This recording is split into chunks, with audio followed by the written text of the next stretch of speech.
everybody, welcome to Cinema Trailer News. My name is Chris and this will be my review for Violent Night. Now, that Christmas movies has been around for a while now, and I do enjoy some of them. Usually people tend to go with the more lighter Christmas movies, and this one is extremely violent and without doubt a fantastic calling card for David Harbour. He's the reason to go and see this movie. He's a perfect kick-ass Santa who is actually depressed in this movie about the greed in the world, and I found that commentary to be actually really interesting because he has a point. Something else that the movie comments on, and that surprises me, was the hypocrisy of Home Alone. And if you're like, yes, well, then this is the movie for you. And for they actually recreate and reference Home Alone. I guess maybe they can get away with that with the parity law.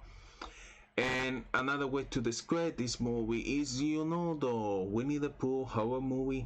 The making is now Winnie the Pooh is now in public domain. So someone made a Blood and Honey movie, and like what that is to Christmas, what that movie is to Winnie the Pooh, actual damage they will inflict, and the actual reaction of pains in some cases there, and that's all shown here. And I was like, well, I didn't need to see all that in that kind of a level of detail, but you have a point.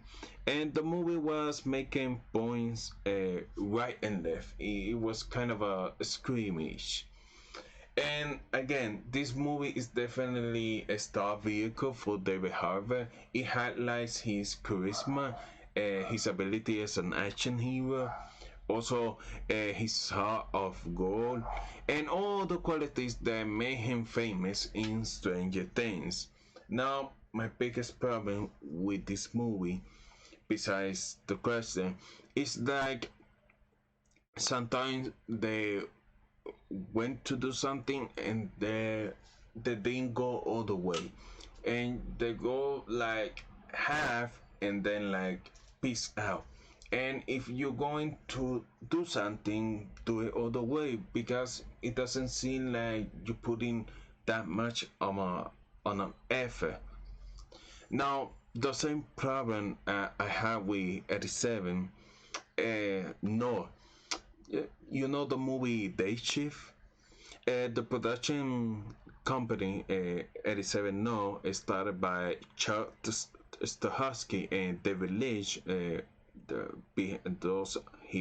are behind the John Wick franchise, and only if everything they produced was at the same level of John Wick, and if it's kind of a seldom. So like Day Shift, if you've seen Day Shift, this is the Christmas version of Day Shift. You know exactly what you're going to be getting. So that movie and this movie sometimes seems more like a stunt show than an actual movie, and it's weird. Some of the sets are better, some of the sets here are actually really elaborated. Like they did a nice job with the Christmas decorating, but only in some rooms. In other parts of the house, this take place almost entirely at the house, like Home Alone, which is funny. But other parts of the house, the bare minimum effort is made, and you can almost see like the slide. And it's not even a real house, and it's like they're like very hastily and surely assembled, and to have a place to fight. And you're like, come on, man. And the VFX at points are quite good, but they use very sparingly in this movie. If this movie had another $5 to $10 million, maybe they would help not only the VFX but some of the sets. And if you're going to do it, like do it correctly all the way. Now, I think first it's like Santa does Die Hard, and I think that would have been a much bigger and broader appeal, but this seems more almost like a horror movie because of the violence, which again will find its audience.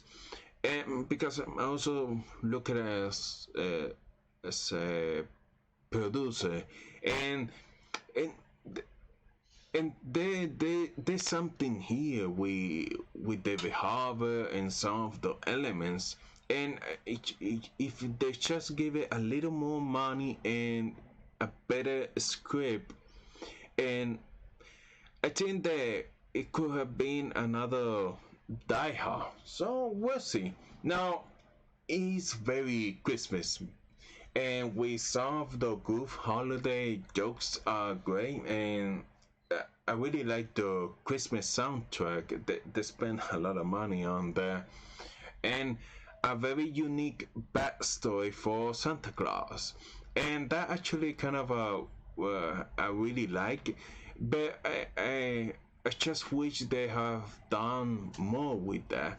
Now they clearly would like to do a sequel, and also they tease Miss Claus, and I like who's going to be Miss Claus, and who are they going to pick for that role. So the deal is to hope to be a big hit, so you can convince a named actress to come in and play Miss Claus, because like everybody like the first one, so there's a charm to it. And I would be curious if they actually do another one. Now the script has some clever tweet twists, particularly in the third act, and I really enjoyed it. But I was like, that's pretty interesting, and the commentary about greed, that I really like that. And I mean, in the world, particularly in with Christmas and asking for gifts, and then also the stuff about Home Alone. As I say, they have a point, but then some of the jokes are just going for more shock value than being actually funny. Now, aside from David Harbour, Alice Hustle is a tweet, and just quickly enough as the father. Oh, and he's very good. And Hi Brady, who loves Home Alone, she's very good here. And then we have Kane Kindich as a D-list actor, has some pretty good jokes about Hollywood, and some was very inside baseball, and they were very interesting and very funny. And Alexis Laude also has some good moments, but at the end, she because in the beginning seems like her world doesn't seem quite good, and but she did a nice job at the end of the movie. And as for henchman, Brendan Fraser really brought it. He was like, we're making a dark Christmas movie, so let's do it. So I love him. And then Mita Suri, who's clearly not an actress and is a stunt person, but she had a great costume which did a lot of her work for her, and she got to do some of the Home Alone recreation, and she did a very nice job. So, and not only recreating the traps from Home Alone, but how they actually went down. And as they say, a hero is only as good as their villain, just as John McClane, who had one of the best villains of all time. And well, here John Leguizamo, Mr. Scrooge, is just John Leguizamo with bad attitude and overcomplicated backstory. And so the world itself isn't good, and I don't think anyone could have done a good job in this role unless they demanded a rewrite on set. And it's just that John Leguizamo, he doesn't do anything with it, and it's just kind of they're collecting a paycheck. So you know by now if Violent Night is for you, and if it does, you like sign me in. Now, but just remember, this is David Harbour unfiltered, and if you the kind of a person who enjoys darker Christmas movies, then you in for one hell of a slide ride. The Christmas puns here are pretty good, and remember, it's not for children, like definitely. And I'll be curious to see how long this stays in theaters. I predict that it will stay in theaters, and then by Christmas time they will go to digital. So I think it's going to do mother box office. So 2 weeks later they will send them to digital around Christmas Eve, so you can watch it at home. And I will watch a sequel, and I will I will greenlight a sequel. Now, only unless this totally bomb, but I don't think so. We'll see, because it's clearly a very cheap film. Now, this movie is like it doesn't screen to go and watch in the theater.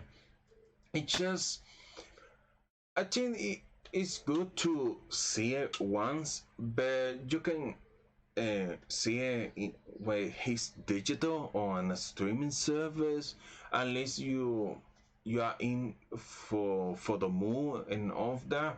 So it's kind of it fits with the Christmas holiday season.